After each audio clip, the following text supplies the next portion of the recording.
Hey, what's going on, guys? So today I'm going to be bringing you the review for Boruto chapter 31, and oh my god, I cannot wait to read the comments for this chapter review, because I just read some of the comments that were on the Reddit thread and on the Facebook group that I'm a member of, and just different tweets and DMs that people sent me, and I know people are pissed off at the fact that Delta is actually pressing Naruto. Like, the spoilers that came out the other day made it seem as if, yeah, Naruto's holding back. Naruto's just gathering intel, and that's true. However, Naruto says it at the end of the chapter, okay, you're getting serious, I'll get serious too. And you see them actually going in a pretty decent battle, and I know it's gonna piss people off, but it looks like Delta is actually pressing the Sage of Six Paths mode version of Naruto, which is absolutely insane. But before we get into chapter review, I do want to kind of address that. So, is that a bit of a ass pull? I'm gonna say no. I know that's an unpopular opinion, but what you guys gotta look at is the Boruto anime is following a typical shonen trope. It's following a typical shonen trope, which is the next villain's always going to be stronger than the last. It's going to surpass the last villain in some way, shape, form, or fashion.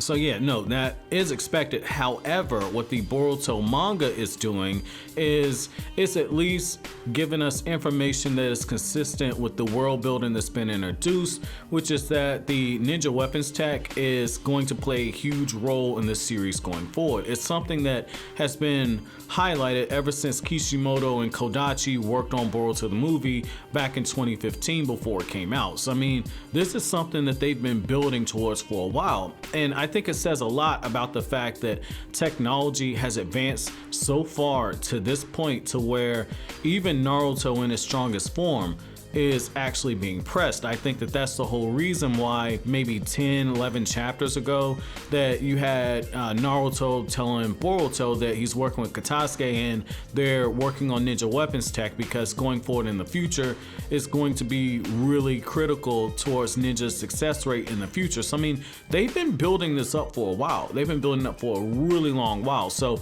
it does make sense that this car organization has actually surpassed all the ninja weapons tech that the Hidden Leaf Village has been able to produce. And I think that that is something pretty damn interesting. So let's back up all the way to the beginning of the chapter and let's go through the chapter in the typical review fashion. So I'm not gonna lie to you, right? I gotta give Ikimoto, the artist for the Boruto manga, a little bit of credit here, because I liked how he did some of the art panels where Naruto's face was very expressive when he's talking to Delta and he's telling Delta that he isn't gonna allow her to take Kawaki, and when he's telling Boruto to step back and defend Himawari, I think that's very important, because we have to remember that Naruto's youngest child, she's 2 years younger than Boruto, and she hasn't enrolled in the Ninja Academy, and she so far has expressed no interest in being a ninja. And Hinata even said in the anime that she's okay if her children don't want to become a ninja, and that in this time people can choose which path they want to go to. So we have a non-combatant on the battlefield,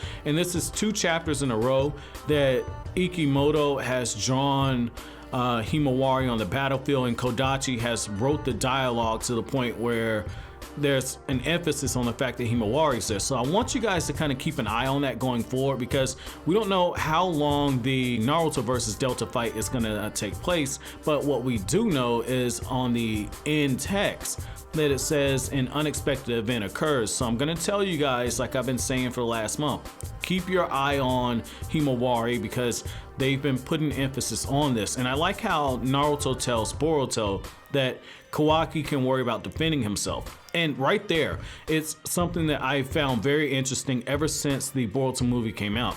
We're seeing Naruto embrace a new struggle. He's having to balance being Hokage and being a father. And right here, we see him make 2 decisions, and one's being made as a father and another one's being made as the Hokage. Like, technically, Delta's right. Naruto has no connection to Kawaki, so it makes a lot of sense that he says, hey, this kid can take care of himself, because otherwise Naruto could have just said, hey, Boruto and Kawaki, you guys worry about Himawari, or you guys get out of here. However, Naruto needs Kawaki to stay on the battlefield. That way he can keep a close eye on him. Even though he's fighting, he can keep a close eye on him and he can kind of sense the surroundings. So I think that that's very important. But again, just seeing that contrast between father and Hokage, it shows you that right now Naruto's conflicted. And when you look at the way that he's drawn, you see the seriousness there, but you also see the worried expression of a father. And that is absolutely beautiful. I like that. And this isn't gonna be the only time that I actually give Ikimoto some praise, because he did some good stuff in this chapter artistically. I gotta give him this much. So when the fight is beginning to start out, I like how he takes a little more attention to detail when it comes to movement, because as I've talked about in the very first Boruto chapter review that I did, you know, one of the issues that the animators and the director for the Boruto anime said is that when he looks at Ikimoto's artwork, it's a lot harder to adapt. It isn't as fluid as what Kishimoto was doing, where it's very detailed and the movements are very fluid. And I don't know if that's something that Kishimoto, as the editor for the manga, has started to crack down on, but in this chapter, you're seeing Naruto actually dodge each of the leg attacks that Delta is throwing when she's throwing all these various kicks at Naruto, and you see Naruto move from side to side as he's dodging. And while it is all in the same panel, artistically the way that it's drawn, it's done in a way to where you have to appreciate it, because at this point Ikimoto, you can see his art starting to come into its own. And I think that now we're starting to see exactly why Masashi Kishimoto told Ikimoto, don't try and copy my artistic style. Come to this manga, come to this series with your own particular brand of art. And we're seeing it, what, two and a half, almost 3 years since the very first chapter of Boruto came out. We're seeing him start to hit his stride artistically, which is about on par with how long it took Kishimoto to start getting into his groove artistically. Because when you look at the Naruto manga chapters in the very beginning of the series, and then you look at the manga chapters when you get to the Tsunade rescue, the Tsunade arc where they're going to get Tsunade, you see a change in the artwork, and it becomes more closer to what you guys are familiar with in the anime. And so now you're seeing Ikimoto start to brush up on the facial expressions, you're seeing him brush up on the movement, you're seeing him pay more attention to detail, to making the panels more dynamic, even though you're getting a scene where it's Naruto gathering the chakra for the Rasengan. You're seeing a bit more dynamic expression there. And I like that. I like that. That is pretty damn good. I do like seeing that. But what I did find kind of interesting is the fact that as the fight is kind of progressing and heating up, you see Naruto go from dodging the attacks to all of a sudden, base Hokage Naruto has to actually block one of Delta's attacks. And right there, that's your first clue, like, oh, this is gonna get serious. And then as Delta begins charging him again, all of a sudden Naruto is going into his kyuubi chakra mode. And the first thing I looked at, because adult Hokage Naruto's design is a bit interesting, because when he goes into his kyuubi chakra mode, you know, he's got the gold aura around him, he's got the chakra cloak, but when you look at his eyes aren't in that Sage of Six Paths mode yet. You don't see it, you just see the gold eyes. And you're going, okay, this means Naruto's getting serious. And then as it progresses, when you look at it, Ikimoto draws a close-up of Naruto's eyes, and you see the eyes take on that appearance of that Sage of Six Paths mode power that Naruto has. And I do like seeing that, because it shows that he's progressing. And even at one point after Naruto gets stabbed by Delta and he's caught off guard by it, or seemingly caught off guard, and Naruto uses the chakra arms to try and smash her, all of a sudden Delta's saying, well, aren't you a bit of a monster yourself? And right there, when that's happening, you get this beautiful shot of Kawaki, where Kawaki is legit looking freaked out.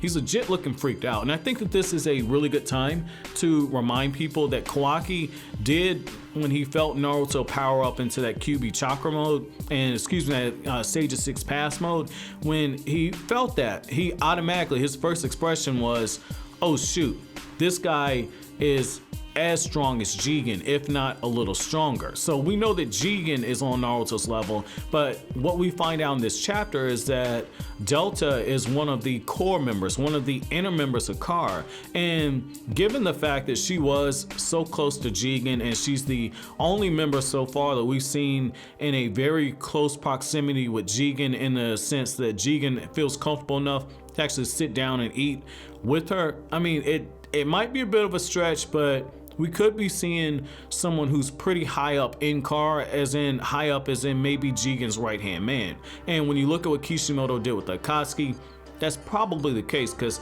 Konan, while she wasn't the second strongest in the group, she was right there with them. So we have to wait and see how Kodachi does the power scaling, whether or not Delta is going to be the number 2, or whether it's somebody like Kashi and Koji. But I do like the fact that as this is going on, Boruto takes note of Kawaki's expression. He's saying, oh my god, he's really worried. These guys must be really serious. And at the end of the chapter, you see the change in Boruto, where Boruto goes from Kawaki's really worried to I need to try and help my dad out, to all of a sudden he's like, this fight is way beyond anything I could help with.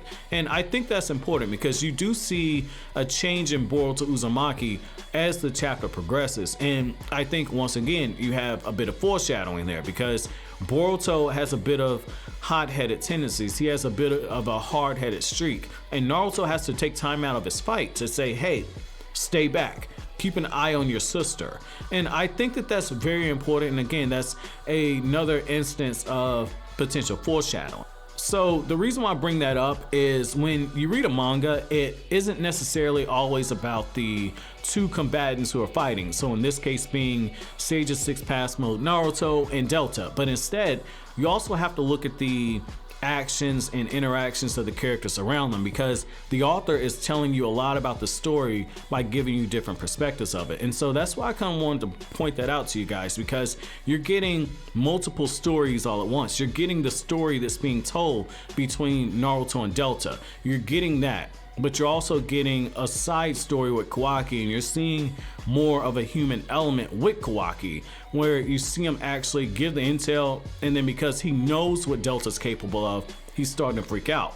And then on the other side of that, what you're starting to see is you're seeing the change in Boruto, where Boruto goes from protective older brother to all of a sudden he's a little concerned for Kawaki, to, oh, my dad got stabbed, this is getting serious, I don't want to see my dad die, which goes all the way back to the first few volumes of the Boruto manga, where Boruto freaked out over the whole Momoshiki invasion. So you see that relationship with father and son, and then when it ends off, Boruto's been grounded back to reality, where he realizes that this is a battle that he's in way over his head for, and he and Kawaki Himawari need to kind of head back. And I think that that's very important, because one of the things that, you know, I wanted to say in the last video I did where I talked about the spoilers, but I had to cut it out because I used a few explicit words there, and because of the way the YouTube system works, I can't really curse as much as I would like to if I'm talking freely. But what you got is, you have to remember that when Naruto gets serious, when Naruto actually gets serious and he starts using the different Rasengans that he can use, the environment is at risk of being destroyed. Just keep that in mind. When Naruto gets serious, the environment is at risk of being destroyed. And a great way to look at this is when you look at the movie version of Naruto and Sasuke versus Momoshiki. Once they decided they're gonna clap those cheeks and they start slapping this dude around, they're knocking him through the different mountains, the boulders. Naruto's going into that kyuubi avatar state. He's teaming up with Sasuke, and they're just pulling off some insane stuff. And the reason being is they were on a neutral territory. They didn't have anything that they needed to worry about. They didn't have to worry about wrecking the village or anything. And the fact that Naruto says, okay, I'll stop playing around, I'll get serious too, and Boruto stepping back, that means in the next chapter, we're gonna see Naruto get serious, but at the same time, we're gonna see Naruto restrain himself. Because Naruto is in the same position that Pain was in. I want you guys to kind of think back to the Pain versus Jiraiya fight. And when you look at all the abilities that Pain has, Pain, despite the fact that Jiraiya was starting to get the upper hand on the six paths of Pain, despite that, Pain couldn't use his most overpowered jutsu, because if he did, he'd essentially be putting the Hidden Rain village at risk. Think about it. If Pain 1 gets serious, he could just use a Chibaku Tensei and he could have trapped Jiraiya in it and crushed him to death. He could have easily did that. And because he's so close to the battlefield, Nagato could have did it. But if he would have did that, he would have destroyed this village. This can be the same thing. You're not going to see Naruto go into his kyuubi avatar state. You're not going to see that. You're not going to see Naruto using Bijudamas. You're not going to see that because if he misses, all of a sudden, the nine-tailed fox that destroyed the Hidden Leaf Village over 30 years ago is going to end up destroying the village by accident, and it's going to be the Hokage that does it. Naruto's aware of that.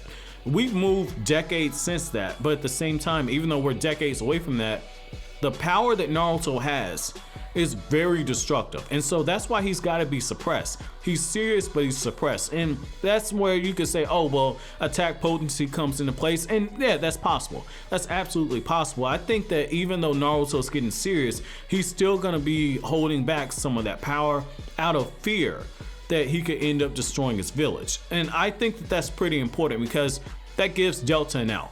That gives her an out because Naruto's gonna be worried about suppression, and if things get too serious, that gives her an opportunity to escape. So I do like that aspect. So when you look at some of the artwork that Ikimoto did, man, this battle sequence, the battle sequence was good. The battle sequence is good. You guys know I've kind of thrown little pop shots at Ikimoto's art, but when you get to like the page in the page 37 where you see Naruto, he's in that Sage of Six Paths mode and he catches Delta's hand as she's throwing the fist at him, and you just see the different lines that show how fast Delta's moving, and you see Naruto's reaction speed, and you see how Delta in the very next panel is beginning to catch Naruto's attack, and you just see these shockwaves that are in the background. That's showing us how much force is going, and I like the fact that it's very fluid. Like another panel that I absolutely love is how when Naruto throws her onto the ground, before Ikimoto would have shown Naruto flipping her, and then the very next panel she's on the ground. However, what you see in this manga chapter is that you see Naruto catch her leg, you see Naruto flip her onto the ground, and then you see Delta actually crushed to the ground, and you see the debris starting to rise up, and then you see Naruto standing over her. That's very good. That is very good. The only critique I would have is that when Naruto got attacked from underground by Delta, when Delta uses her leg to transform into the spike in order to attack Naruto from the ground, he did a good job of showing us the fact that Naruto saw the attack coming, he looks down, but what he should have done is he should have done a panel showing the attack start to crack the ground and then show it actually coming from the ground and then show it stabbing Naruto. That would have been really good. That would have been really good because it give you a sense of how much is going on in that time period, opposed to Naruto looks down, he sees it, he jumps into the air, and then it kind of pops through at the same time. That's leaving a little bit to be desired, and that's kind of the stuff that the animator's kind of getting at when he was critiquing Ikimoto. And I do like that. I do like the fact that he has put more emphasis on it. I do like that a lot, and I like the fact that when you start seeing Naruto's expression when he and Delta and just in this old school wrestling position where they got each other's fist and they're trying to gain the other upper hand and they're trying to push one another back, you see Naruto legit looking like, who the hell is this woman? Like, Naruto at this point has made it clear that he is gathering intel. He's healing his wounds as he's getting hurt. And yet at the same time, he's looking like, what the hell kind of ninja tech does she have? And that brings me to the absolute crazy thing. I talked about this in the spoiler video that I did yesterday, but Delta not only is able to absorb Naruto's Rasengan, right? Like, you get this beautiful shot where after Delta's on the ground, Naruto gathers the chakra for the Rasengan, and then you see him start to thrust it towards her face. He starts to leave the Rasengan ball on her face. And when that happens, Delta's eye, there's this flicker expression that's on there, and Delta's eye absolutely absorbs it. Absolutely absorbs it. And Naruto's like, that eye, you're kidding me. That eye is a ninja weapons tech. What the hell is going on here? Well, not only can she absorb it, she can also fire it back. She can also fire it back. That's crazy.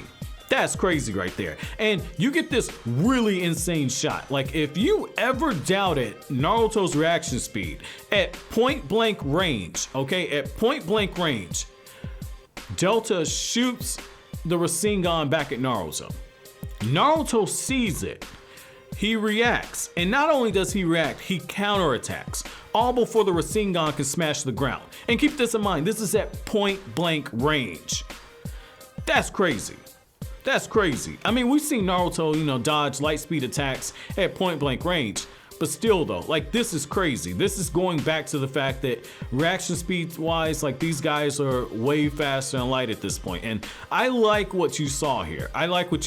This was pretty damn cool. This was one of those moments where I totally popped at this point. And what's also pretty damn interesting is the fact that as that's being shown, Ikimoto, once again, you actually see with Delta's eye, you see the Rasengan chakra swirling around her eye before it's shot back out. And she's inches away from Naruto's face when that happens, but just that level of attention to detail, I like that. And I like the bottom panel that Ikimoto did where you see Naruto, not only is he shocked, but he's got that, oh shit, this is serious look on his face. I really like that. Like, Ikimoto stepped his pen game up on this. When he's doing his artwork, he really stepped it up. This is pretty cool. I do like this a lot, but I want to close out the chapter review by kind of asking you guys, what are your thoughts about the whole thing about the ninja weapons tech having advanced so far to this point that Naruto's actually being pressed, as he says himself, I'm gonna get serious now. What are your thoughts on that? Because this is something that we have to look at when it comes to members of CAR, because so far it looks like all of the core members have the ninja weapons tech that they're using. And so this could indeed mean that each of these members has technology that could press someone like Naruto. And I think the next thing we'll see is somebody like Sasuke encounter them. And we'll get another clear idea of how powerful these guys are, because Sasuke is, confirmed by Kishimoto to be as strong as Naruto. However, Naruto's been in the office, hasn't really trained as much. Whereas Sasuke's still in the field and Sasuke's active. So if you see a scenario where Sasuke on foreign land or on neutral territory is pressed in the same manner, we really got to start asking ourselves, how powerful is Jigen? How hacks is Jigen? But I want to know what you guys think about that. But as always, guys, if you like anything I had to say, don't forget to comment, rate, subscribe, share. Thank you so much for watching all the way to the end. Have an awesome day, guys.